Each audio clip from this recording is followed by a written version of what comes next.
Hi guys, magandang hapon po. Nandito kami ngayon sa May Rescue Market.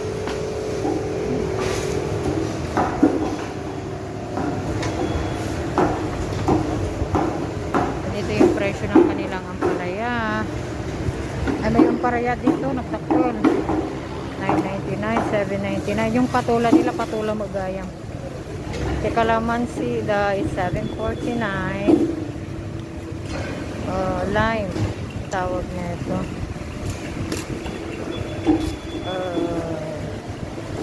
Atin ni babasit nga kaburaw.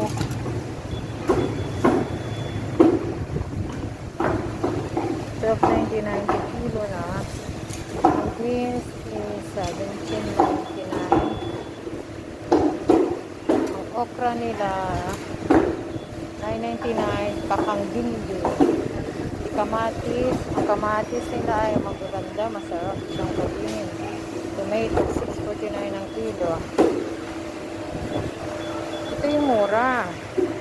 Yung kanilang carrots at $2.99 per kilo, pero malalaki siya, malusog. Sa ibig sabihin nun, nasa 1.50 may isang kilo. Ang broccoli, $8.99 per kilo. Yung red cabbage nila is $49. Celery, batang soup, $4.99.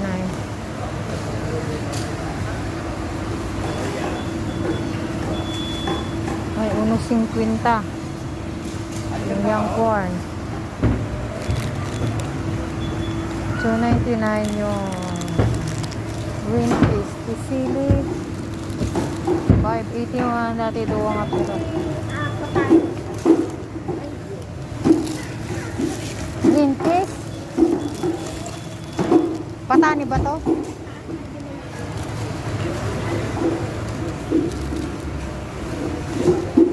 Karabasa, $3.99. Kurang nga may sa kilo.